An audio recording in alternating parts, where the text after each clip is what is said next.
Good afternoon, and thank you for joining us. I'm Joan Woodward and honored to lead the Travelers Institute. Welcome to Wednesdays with Woodward, a webinar series where we host leading experts for conversations about some of today's biggest challenges. Before we get started, I'd like to share our disclaimer about today's webinar. And a very special thank you to our partners today, the RAND Corporation, MetroHartford Alliance, the American Property and Casualty Insurance Association, and the University of Connecticut School of Business MS in FinTech program. Since the start of these webinar series, we've hosted programs looking at the economic and geopolitical risks and how business leaders like yourselves can navigate through them. Today, we have a laser focus on geopolitical risk with former U.S. Secretary of Defense Chuck Hagel. Today's session comes at a previously unimaginable moment. We are now 3 weeks into a horrifying war in Ukraine. The unprovoked attack by Russia on a sovereign nation of 40 million people has really sent shockwaves around the globe. Ukrainians who are going to work and school and eating out in cafes just a month ago are now holed up in basement shelters, trying to flee to safety, fighting for their very existence. Today, President Zelensky gave a historic speech to the U.S. Congress, showing the world a video with cities and villages in Ukraine in a desperate, desperate situation, without food, water, electricity, with apartment buildings and hospitals being leveled. The UN reports that 3 million refugees have fled to the neighboring countries. The US and the EU have responded with sanctions that have had a devastating impact on Russia, the economy, and are having an impact here at home, as we all know as well. Here to help us understand this crisis in Ukraine and some of its really big potential ramifications for the world is former Secretary of Defense Chuck Hagel. Secretary Hagel was the 24th Secretary of Defense serving under President Obama, a Republican serving in a Democratic administration. He's the only Vietnam veteran and the first enlisted combat veteran to serve as Secretary of Defense. Prior to his service at the Pentagon, Secretary Hagel was a U.S. Senator from Nebraska from 1997 till 2009. He was a senior member of the Foreign Relations Committee, the Banking Committee, and the Intelligence Committee. Prior to his election to the U.S. Senate, Mr. Hagel was president of the McCarthy and Company, an investment banking firm in Omaha, Nebraska. He currently serves on several boards, including as a trustee of the RAND Corporation. Mr. Secretary, welcome. We are grateful to have you and give your insights with this terrible situation in Ukraine. Let's start with the latest situation as we know it. We've all been watching the terrifying footage on TV and in social media.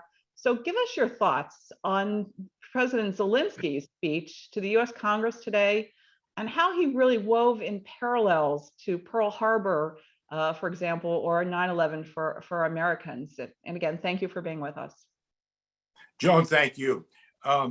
I assume that you have my video on and we're all good. Thank you very much. We are. And I appreciate an opportunity to share some thoughts with you and all of your friends and colleagues who are on this call. This is a very difficult time, probably as difficult a time in the world as we've seen since World War II. And this time that we're going through, and no nation is untouched by the events in Ukraine. But this time will usher in a new world order. The 75 years that we've had of the world order that we built with our allies has generally prevailed, and it's prevailed very effectively and very well. When you think of 75 years of no world war, no nuclear exchange, the capabilities and capacities of most nations, not all, have improved dramatically. People are better educated, there are more people free, more opportunities, more education, more exchange programs, still a lot of problems in the world. But the last 75 years, I think historians will write, have been pretty good for most people, not all people. And we're still working on it. But what this represents now, what we're going through in the world, will be a change. And we've got now 3 big nuclear powers in China, Russia, and the United States, other nuclear powers as well. But threats of more nations and unstable nations wanting to join that club, that's just one peek at what we're going to have to deal with and what kind of world order we're going to have to rebuild after this is over. No one will be untouched. It will hit us all economically in every way. Obviously, energy is a big issue that's already being affected by this war, but there'll be more. Banking, supply lines, exchanges in every way, educational exchanges. I don't think we should run from it or wring our hands. It is what it is. It's a tough world, 7 billion people all roaming around in this thing trying to do something good and bad. So we're going to have to rebuild and restructure. We can do that. And last point I would make, I mentioned capabilities and capacity. With the challenges being more significant for mankind, each generation in history has had challenges, of course, but this time and the generations coming in behind us have more capability and more capacity than any nation in the history of man to deal with these complicated problems and challenges. And I think we will. This is a difficult time for a lot of people right now, especially the poor people of Ukraine. How it ends, when it ends, I know we'll talk about some of those things here in a minute, but that's all unknown. But anyway, as serious as this is, and it's damn serious, it's the most serious time since World War II in this country, there's still a lot of hope. And there's a lot of sacrifices going with it, as President Zelensky mentioned in his speech. But we can get through this, and we will. Thank you for that. Thank you for those opening remarks. You were Secretary of Defense in 2014 when Putin decided to invade Crimea. You've met Putin several times. What did you learn from your experiences with him? And I think George Bush said something about what did you see in his eyes? Tell us. I'm sure all of my viewers on this have never had an opportunity to meet Mr. Putin, and we'd love to hear your perspective on how we should think about him. Yes. Well, I think in describing Putin, you've got to, like any of us, you've got to review where he came from, what shaped him, how was he formed, why was he shaped in the way he was. He's a KGB man, and that doesn't say everything you need to know about him, but it says an awful lot.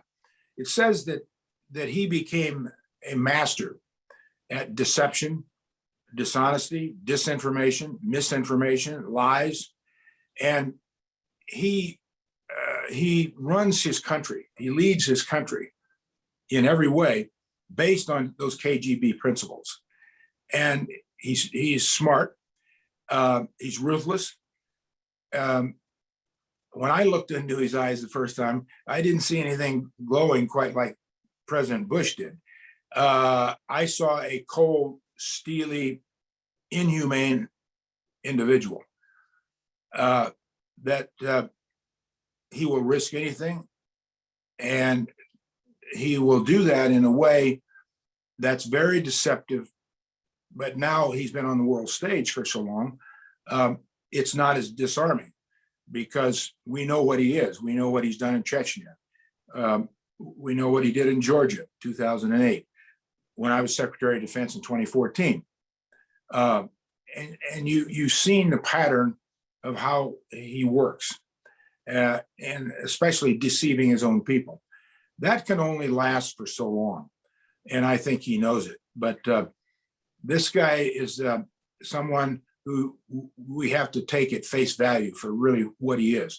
I've always believed in my life, in the different jobs I've had, private sector, public sector, that you can find something redeeming about anybody if you look hard enough, you go deep enough. In his case, I can't say that it's really chilling to hear you say these words about someone who clearly is intent on massive destruction for the Ukrainians. So as we sit here, it's day 21, Mr. Secretary, of the war. How has it gone for Russia? And did you expect the Ukrainian defenses and the Ukrainian, I think they call them the civil defense forces, just people, average people picking up arms to defend their cities? How's it going for Russia? How's it going for Ukraine? Well, for Russia, it's not going well. Yes, they've got the manpower and the armaments that outnumber the Ukrainians in every way. But this has been a disaster for Russia. Total, unqualified disaster. Whether you judge that from where they are now after 21 days, the casualties they've taken, the defections of their own troops that they've seen, the information now, real information, starting to seep in to the Russian public, the unrest in Russia, civil disobedience, thousands of people being arrested. You add all that up, that's not good news for Putin. That's not good news at all. For Ukraine, obviously not been good news. The kind of casualties they've taken, this random slaughter in some cases by the Russians, the destruction of their infrastructure, many historic sites and historic buildings. But that said, on the Ukrainian side, they have a spirit that I think the world, but especially Mr. Putin, totally underestimated. He misjudged that completely. You know, I'm no scholar, and no one has ever accused me of being a scholar, but I don't know a lot about a lot of things, and I'm no specialist in anything. But when I went to college, actually went to five colleges before I got out, but I took 16 hours of Russian history.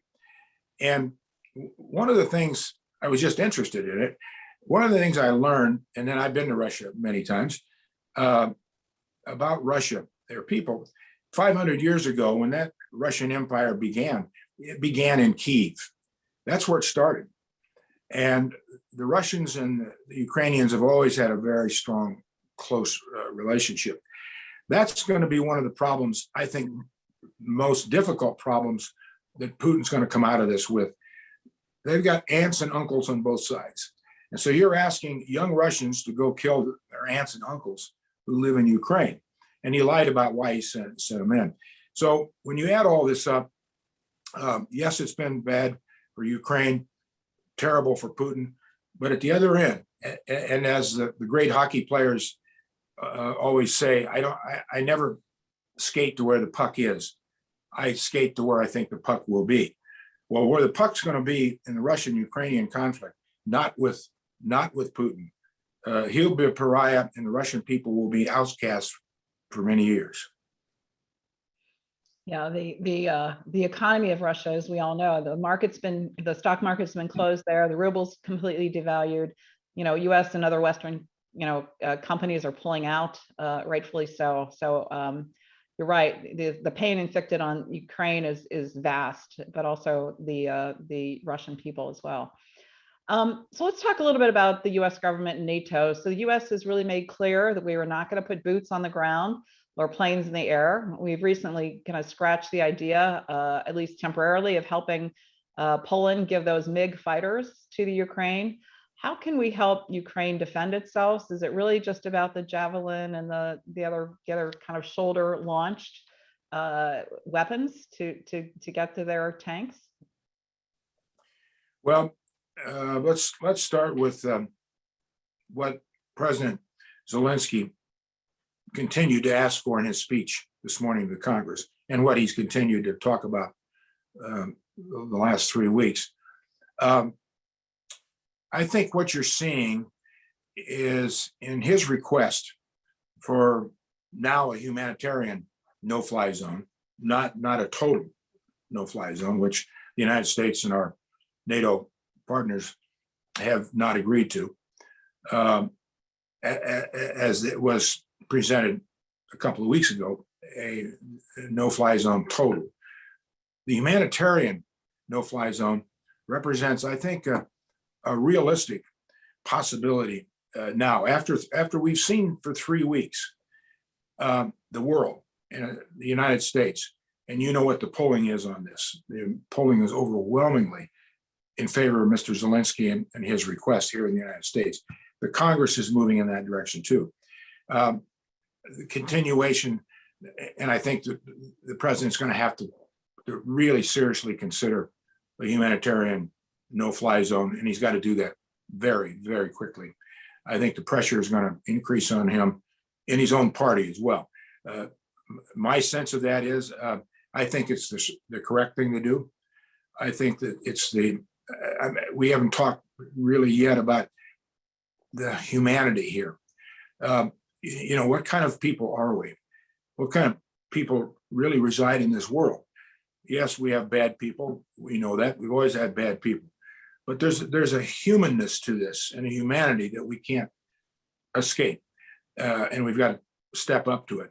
And I think for those reasons, military reasons as well, strategic reasons, for not just Ukraine, but for NATO nations, especially those Eastern European NATO nations that were once under the influence of the Soviet Union. I think it would be the right thing to do. We'll continue to provide javelins and stingers and very, very effective military weaponry and drones, intelligence, also for the Ukrainians, as well as cyber. The cyber is important here as well. And a lot of intelligence sharing is going on between NATO countries, the U.S. and Ukraine. It's something that no one can talk about. But I know that's going on, and that's very effective. And that includes what's going on in Russia. I think we have to continue to do that, plus the humanitarian food, medicine, all the things that we need to get to them for help. But I think bottom line is we're going to have to step up. And the NATO, European Union nations are going to have to step up and do more. One other thing on that too, Joan, this isn't just for right now or for the next week or the next 2 weeks. This is for the future as well, because we cannot allow this to stand. I mean, history has taught us a lot over the years. Go back to 1938 and move forward. And when you're dealing with guys like Putin, if you don't stop them, if you continue to appease them, well, take a little of this, take a little of this, they'll just keep coming back. And the message that sends to the world, to China, very significant in this, in how this is all playing out, to Iran, North Korea. We don't want that. We don't want that signal to be sent and received. So we've got a lot at stake here.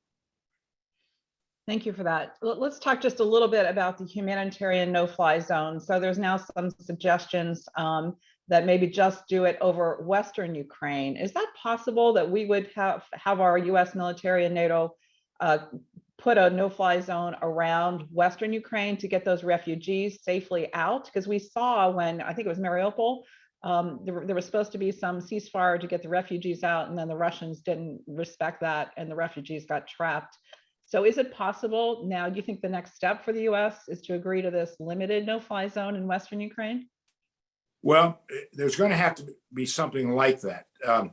I know the Defense Department, our intelligence agencies are working very closely with our NATO partners. Matter of fact, Lloyd Austin, as you know, is in Brussels today with the other ministers of defense from the 30 NATO countries.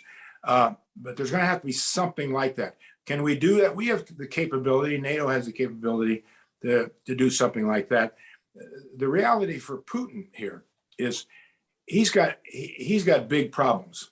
We've talked about some of them, but they're only going to get worse. I mean, just getting fuel to his tanks and armored cars and the large package of logistics, food, all of it, that when you're moving 100,000, over 100,000 troops with the kind of armaments they're moving and equipment they're moving, that's essential. Go back and just study World War II a little bit.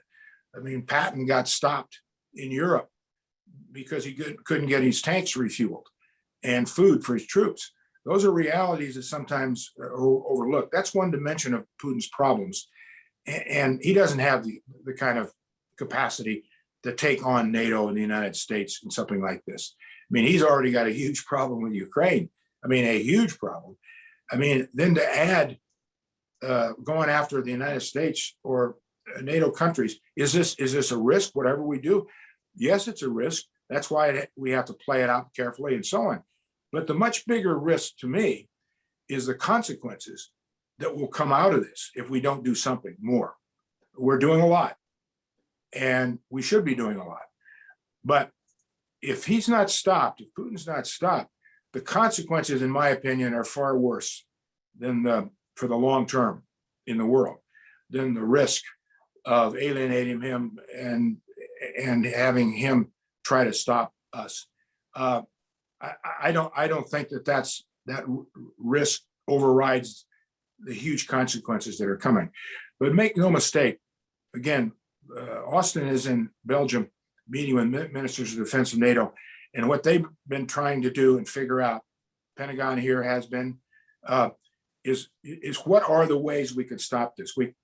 We're on the diplomatic track as well, but you can never count on that. Putin's very clever at that. He plays the diplomatic trick. He lies. He sends Lavrov to or one of his top people to a diplomatic meeting. Well, maybe we can do something. Maybe let's meet again next week.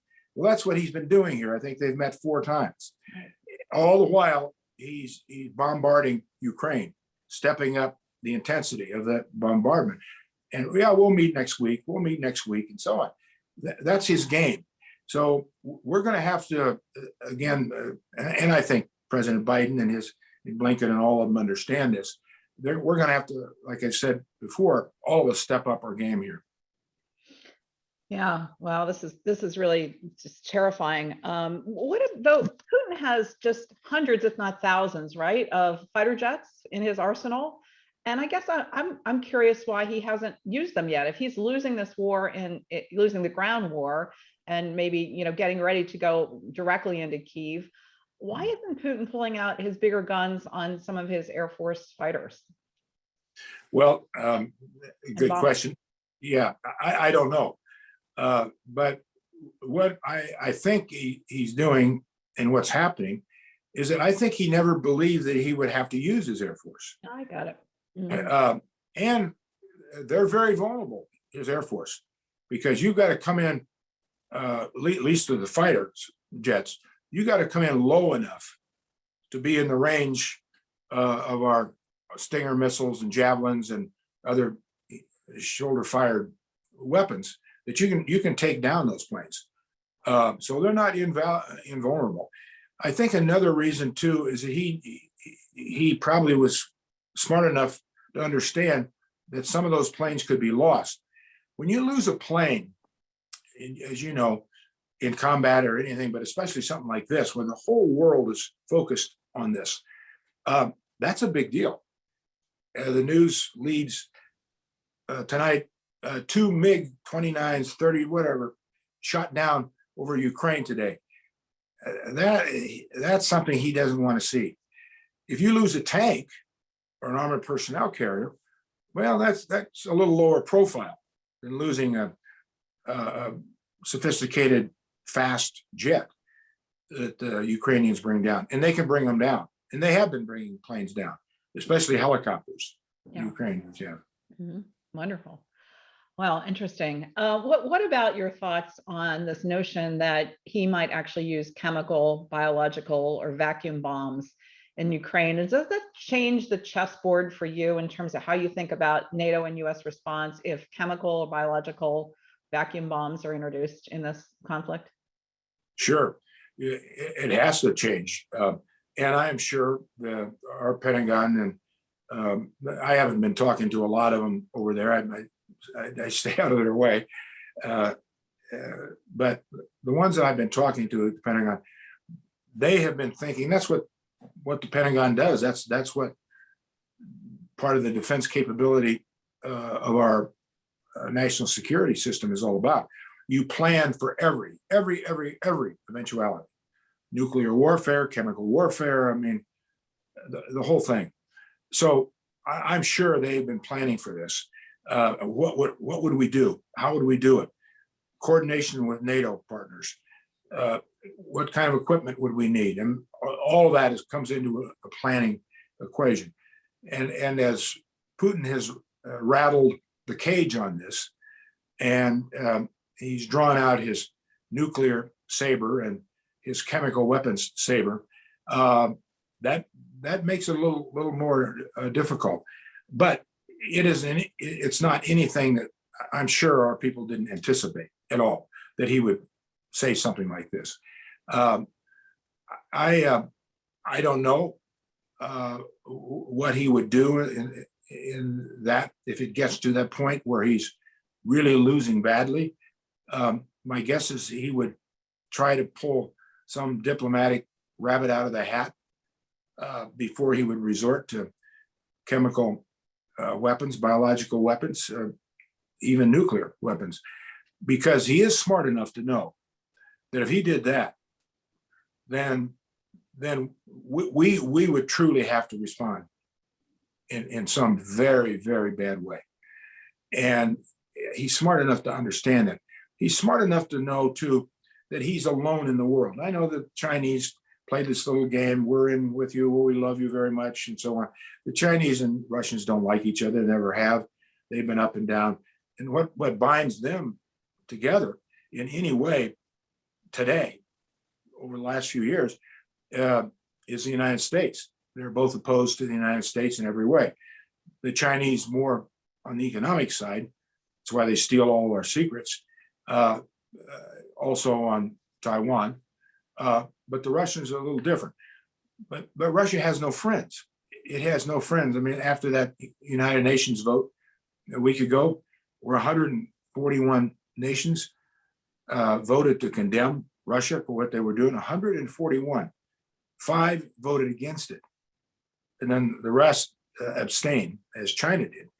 But China didn't vote against it. They abstained. And the nations that abstained, Russia's only friends, Syria, North Korea, Eritrea. So it's you can see where Russia is in the world and threatening the world, threatening the Ukrainians with chemical, biological, or maybe a tactical nuclear weapon. That's something I don't know. I mean, you've got to get and be prepared for every eventuality. That's something I think would be far from his present thinking on what he should do. My guess is that he would try to diplomatically get something and diplomatically end this that way, rather than taking it to an extreme. Thank you for that. So you mentioned China. I want to talk about China for a minute. Do you think this emboldens China, kind of while we're so focused on the events in Ukraine? Does China maybe take this opportunity to do something in Taiwan? And, because we're so focused on what's going on in Europe, that maybe he feels, he could take on Taiwan now, and we would have to kind of think about fighting, two theater war? Well, again, that's a possibility, eventuality. We plan for it, have to plan for it. My guess is that China would not do that right now. And the reason I say that is because China doesn't have to do that. I think what China is doing, and I think it's evident over the last 21 days, is they're carefully assessing all of this. They're carefully assessing European, NATO, U.S. weaknesses. I think the Chinese probably have, like Putin, have been very surprised at the unity of the West and the United States and NATO and the European Union holding together. And I think surprised at the world reaction to this. So my guess is that China would wait this out and would watch and would assess. They're assessing the Russian weaknesses too. They may be a little surprised at what's going on. I was given a pretty good piece of advice in China back in January of 1983. I had started a cellular telephone company, and then we started an international company as well, because I always thought if cellular telephone were good, important, beneficial for the United States and developed countries, then it would be 10 times more efficient, effective for developing countries as for us. It would just be a luxury for us back in the 80s. But for them, with no infrastructure, it could be an immediate answer for no telecommunications. Well, I went over to China in January of 1983. I was on the first or maybe second flight out of New York. One flight from New York to Beijing a week. It would fly over, and a week later we would come back. And we got there on New Year's Day, 1983, and got off the plane, and Mao uniformed security guards were walking around with their automatic weapons around the airport. There was no other plane, no other plane on the tarmac. We went to Tianjin, Beijing, Shanghai. We were there about 10 days. I took a Motorola telephone engineer with me, with my team of 2 other engineers, because in those days, Motorola was the only American firm that was making cellular telephones, the size of your shoe. And I was giving these explanations of cellular telephony. Really, all it is wireless telephony. And about the 5th day, 6th day I was there, this old Chinese engineer walked me out of the meeting. He spoke very good English. And he said, Mr. Hagel, that was a very interesting presentation. But he said, you better remember one thing. He says, you have to remember one thing about the Chinese. He said, we've been around a long time, close to 5,000 years. He said, we're very patient. We're very patient people in everything we do. And he looked at me, and it was like my grandfather talking to me. He was very serious, didn't blink, and we kept walking. I've always remembered that in dealing with the Chinese. They're patient. They know what they want. They know how they're going to get it, but they're patient. They're patient, and they'll wait until they think the time is right. So, I mean, I may be totally wrong on this, on everything I've said. I could be wrong on everything, but I don't think the Chinese would move on Taiwan at this time, and more reasons too. Yeah, good. Well, that's good. That's good to hear. Do you think the Chinese will arm? First of all, give financial support and somehow prop up their economy in Russia in some way through the banking system, and or you think they would actually give them direct military assistance? I think it'd be very doubtful, in my opinion, that the Chinese provide military assistance to the Russians. On the other elements, the banking, work through Chinese banks and so on, because of the sanctions and the embargoes, and because the world is so interconnected, as you all know. I mean, everything we do, we have, we sell, we buy, everything that you go down to the store and get is somehow connected with a supply chain issue with energy. Russia, big supplier of aluminum parts, copper. All countries, most all countries have something, but Russia and China both are large exporters. But the significant thing about China and their exports, they do 10 times more business with the Europeans than they do with the Russians. and maybe it's greater than 10 times, but significant difference in their business economic relationships with Europe than with Russia. So I think, again, the Russians will be very patient. They'll be very careful. I'm sure there's going to be some interconnect with trying to launder money through China. That's the way China operates as well.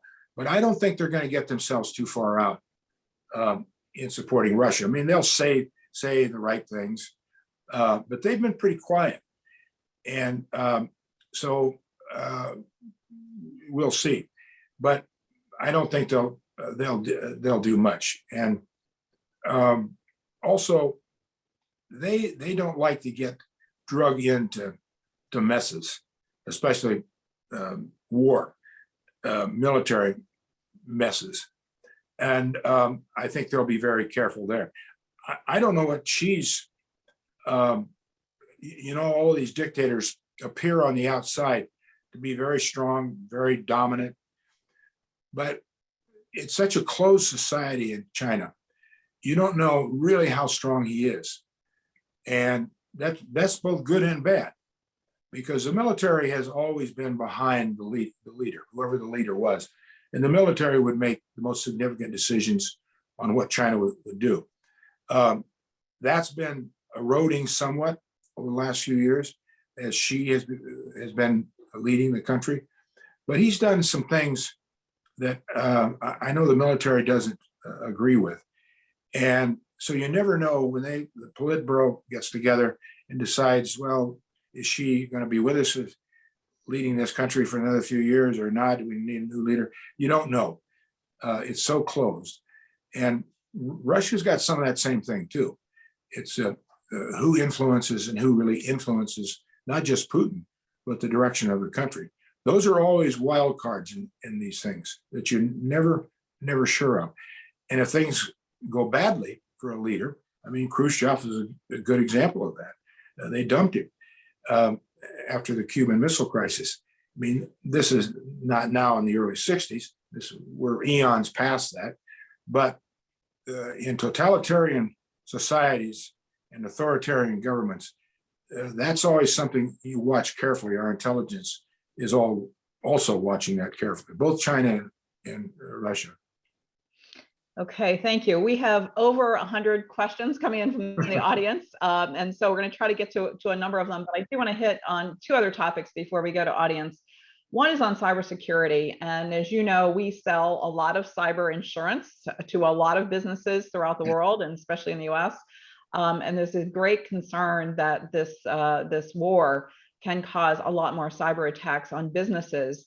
And then also, can you talk about state-sponsored cybersecurity?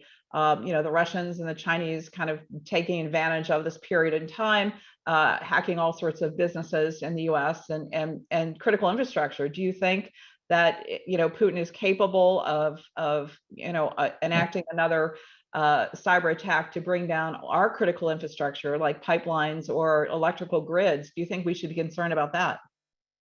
Damn right we should be concerned about that.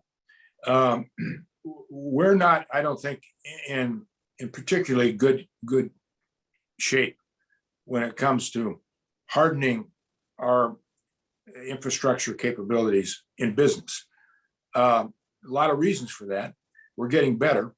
But first, our government agencies, we have the best, smartest, most difficult to penetrate cyber capabilities and very significant offensive cyber capabilities in the world. The Russians are very good. They're very good at this. The Chinese are good, but the Russians are very good. And so we have been dealing with this for years. But the vulnerability, a lot of our corporations, our private sector domain, is a concern. They're not good enough. The defenses are not hard enough. And we all need to do more. One of the problems, maybe the biggest problem here, is that when the Congress, and I was in the Congress at the time, when 9/11 hit.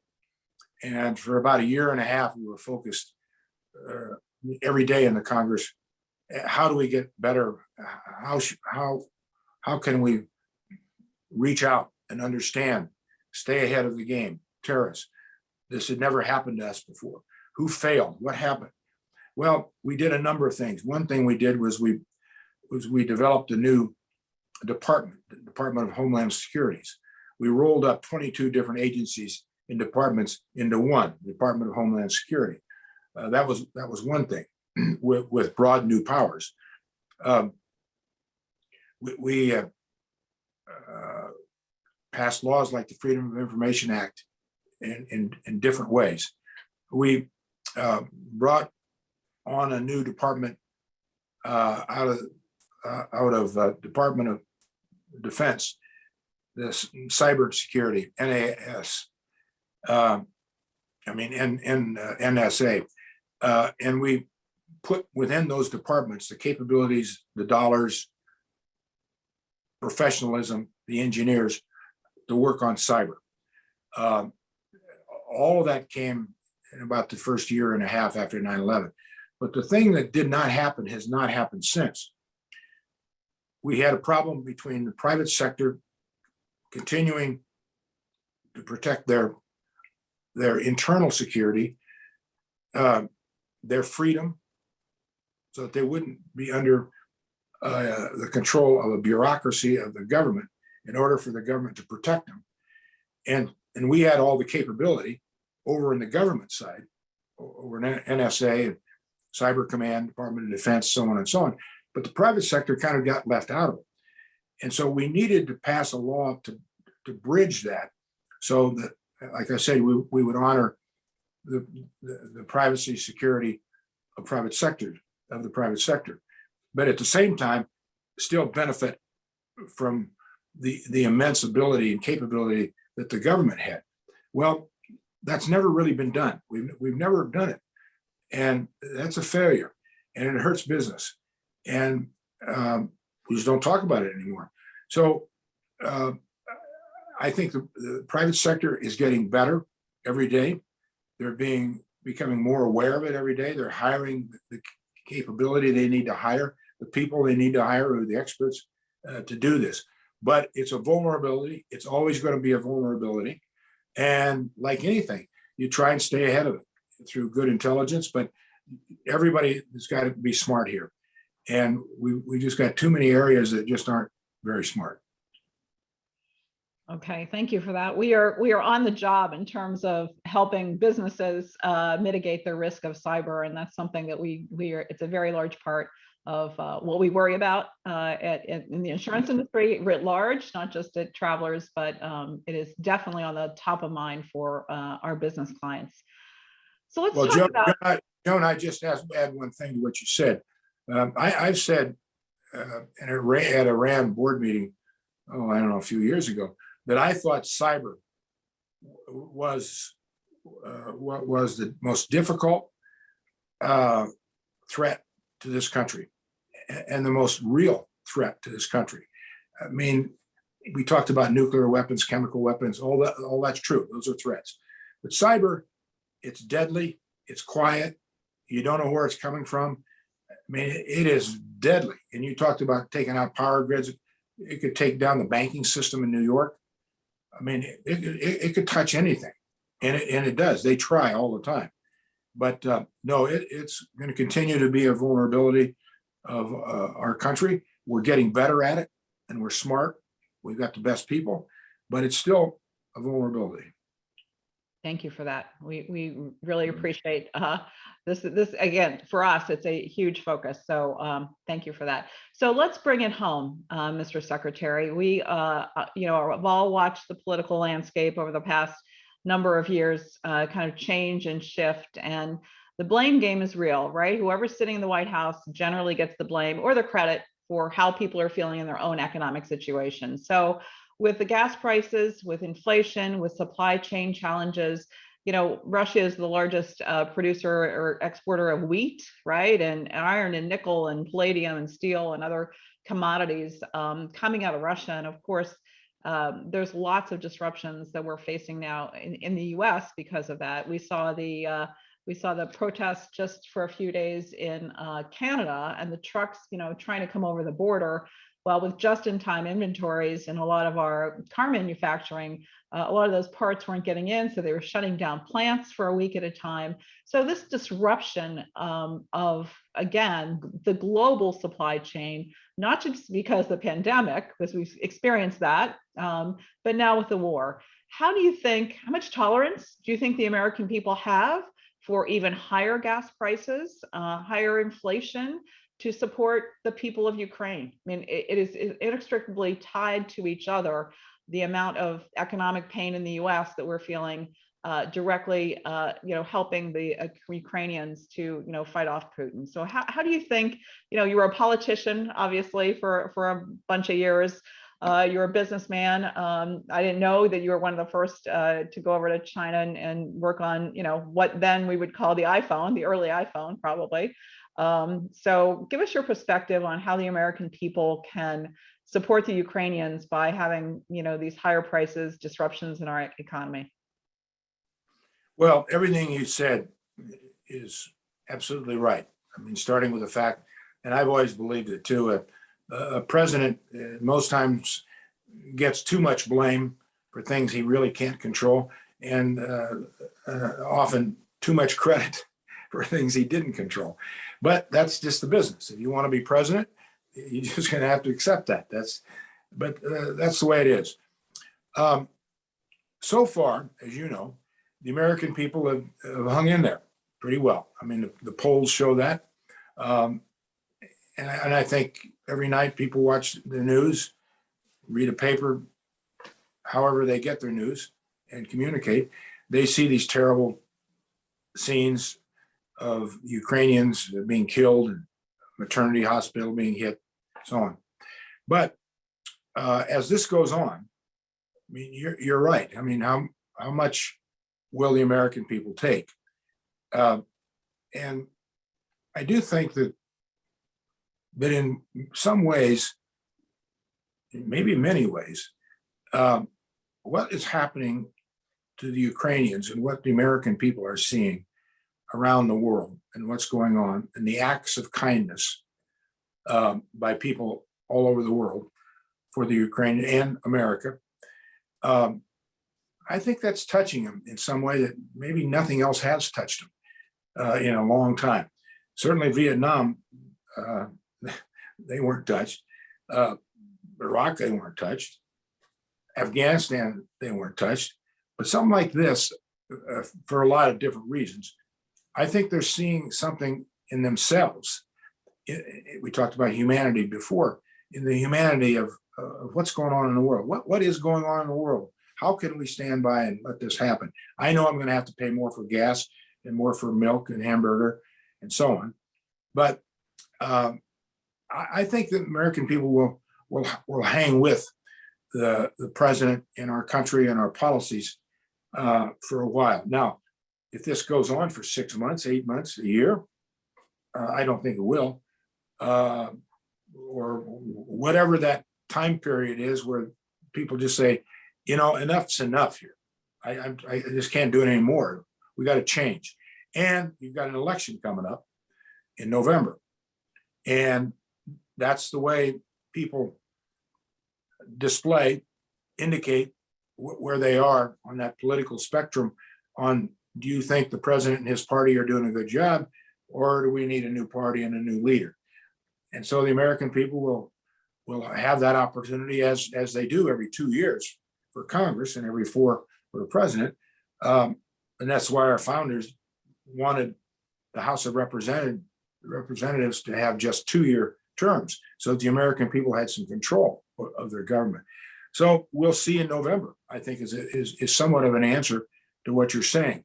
But so far, I've been impressed with where the American people are generally. I mean, I know you got people have different opinions on different things, but generally, and the majority of the American people are hanging in there. So we'll see. Okay, thank you for that. We're going to get to a couple audience questions now. This is from Javier Perez at Lockton. Do you foresee the disruption to oil and gas production, accelerating the globe's transition to from fossil fuels to renewables. So the wind, solar, hydro, is this disruption to our oil, shocks around the world going to accelerate that, or you think it's going to be just par for the course? Well, it's a good question because, first of all, it puts the President Biden, in a very tough spot. I mean, he has ran on a platform of renewable fuels and downgrading, eventually eliminating carbon producing fuels, fossil fuels. So now we've got the reality of an energy crunch, not seeing enough oil produced and distributed around the world. Prices go up. And I think he's going to have to move toward increasing fossil fuel production here in this country. I mean, there's just so many dictators that have oil that you can go to, like Venezuela, and ask, and we don't have much of a relationship with Saudi Arabia, and ask them to increase their production.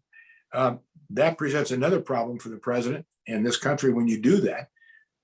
To a dictator in Venezuela, that we've cut off all diplomatic relationship, we then have to send a delegation down there with a hat in hand to say, please, Mr. Maduro, increase your oil production. And so it brings into conflict so many of President Biden's priorities. And this won't end the day the Ukrainian war ends. This is going to continue to play out. And obviously the Middle East and OPEC have their own view of this. And I think the young leader of Saudi Arabia, MBS, is kind of enjoying sticking it to Biden, because Biden has not been particularly attracted to him and has not been particularly enamored with him. And UAE is kind of in that position. So it's a difficult situation, but the United States could produce more and could, I mean, it won't be tomorrow. They have to gear up in the drilling, and especially if they do more fracking. But yes, it's going to be it's a difficult situation now. It's going to continue to be a difficult situation, and that comes on top of the other problems that we still have, COVID, and the supply line change that are problems that are coming back with the cargo ships anchored off a number of our ports. I read the other day where they've doubled in the last 2 weeks. So all of these factors coming down on us at the same time, and the war, of course, inflation, which is a product of a lot of this as well, and where the feds are going to come out on continuing to increase interest rates, if that's the direction they're going to take. They started yesterday or the day before. So your question's a very valid one and a good one. Okay, another one coming in from Peter French. Mr. Secretary, do you believe Russia will totally overcome Ukraine? If so, what will the aftermath be in Ukraine? And will we let that happen? Well, I don't think that the Russians will completely overtake Ukraine, meaning I don't think that they, first of all, the difficulty of doing that, a country as large as Ukraine, with a population of 44 million people, most of them pretty educated, sophisticated cities. We realize that over 3 million have left the country, of course. But to have Russia occupy Ukraine, that would be a very difficult thing. And I don't think the Ukrainians will let that happen. I mean, I do think they'll fight to the last person. If the Russians did occupy Ukraine, that would be a different story and moving the world in a different direction.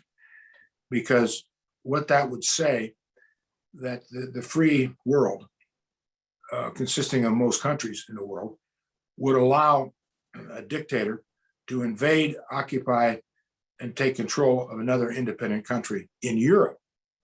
In Europe, the consequences of that would be horrendous, I think. That would embolden China.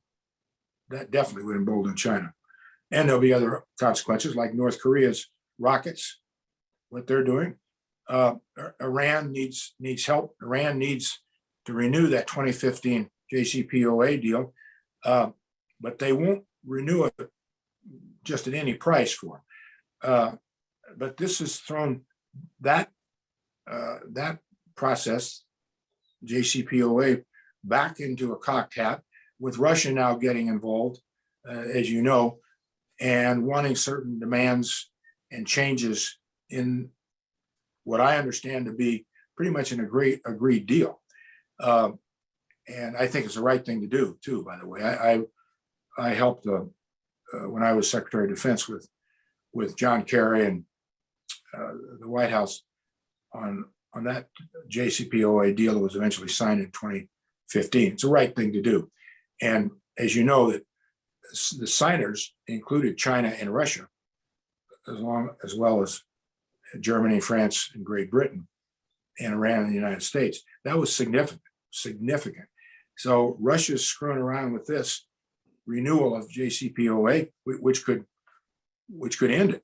So bottom line on your question is the consequences for a complete occupation of Ukraine by Russia would be, I think, devastating.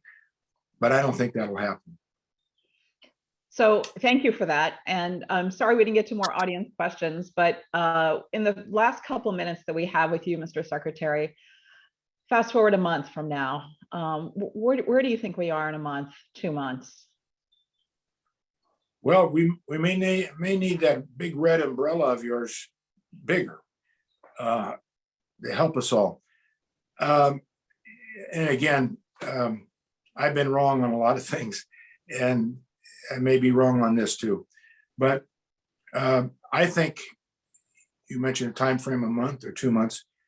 I think the war will be ended within 2 months. I don't think the issues will be solved, like what Putin's demands were and still are, which started the whole thing. I think there will be a lot of issues and problems that we'll have to deal with. But I think the war itself, in 2 months, will have ended. My guess is there'll still be skirmishes around, especially the eastern part, and still issues that'll flare up. But the bombardment of Ukraine, I think, it will be over. Again, your audience's evaluations on this are as good as a lot of people, certainly as good as mine. I mean, I've got a lot of experience in this business, but not in fortune telling, and not being able to really understand, because there are so many variables here, so many variables, and as Don Rumsfeld used to say, unknowables. And there are a lot of unknowables because it's global. Yes, it's right there, Ukraine, the war is in Ukraine, but it's global, and its effects, consequences, actions, certainly consisting all of Europe, Canada, the United States, and other nations as well. Well, I cannot thank you enough. Your wisdom and your insights and your experience, we're just so grateful for your time today. We really, really do appreciate your thoughts on this and your insights, and let's just all hope for the good of humanity that the war does end, very quickly. And if Putin has to save face, right, in some way, I mean, is the U.S. You think the U.S. could find a way for him to, get out of this without egg on his face, and we'd be okay with that? Is that a scenario that we would hope for, right? Well, he won't get out of this no matter what, without egg on his face, and worse. But I think the essence of your question is there something that we can do to incentivize him to get out and he can still say, well, I got this, or we won this. I know that the diplomatic community in Europe, certainly the United States is leading that effort, is trying to figure out something that will help incentivize that agreement, that deal. Well, we hope they are successful and quickly. Mr. Secretary, thank you for your time. We're eternally grateful for your wisdom and sharing that with us today. Thank you all very much, and have a good day. Beautiful weather in Washington. So. Yes, it is. Yes, it is. Also to my audience, I just want to let you know our next couple of upcoming webinars, March 30th. We're going to kick off Distracted Driving Month of April with a look inside the Insurance Institute for Highway Safety, where they crash all the vehicles. Then on April 6th, we're going to do 60 minutes of personal insurance with Michael Klein and Lori Taidman. And then April 13th, this is a very unique webinar we're going to host with someone from LinkedIn and another expert in social media. We're going to give you tips and tricks to level up your LinkedIn. That LinkedIn can be extremely helpful with your social selling, your personal brand, your network. I was not a believer several years ago. I have to tell you, I just joined LinkedIn a few years ago, and I'm just amazed at the platform it is for getting your messaging out and social selling. So please join us on April 13th. You can register for all these programs at our website, travelersinstitute.org. Connect with me on LinkedIn. Go ahead. If you're not already on LinkedIn, you can get on. And then in April 6th, we could tell you how do you enhance your personal brand. Also, in the next few weeks, we're going to announce our programs for the third quarter. So I'm sorry, for the second quarter. So for the second quarter, we've already lined up 22 speakers and 10 webinars for you. And we're going to announce those, some really exciting in high profile people and exciting topics that are really going to help you with your business and personal lives. So thank you, my friends, for joining us. We really appreciate it. Give us your feedback, fill out our surveys. We'd love to hear from you, and stay safe.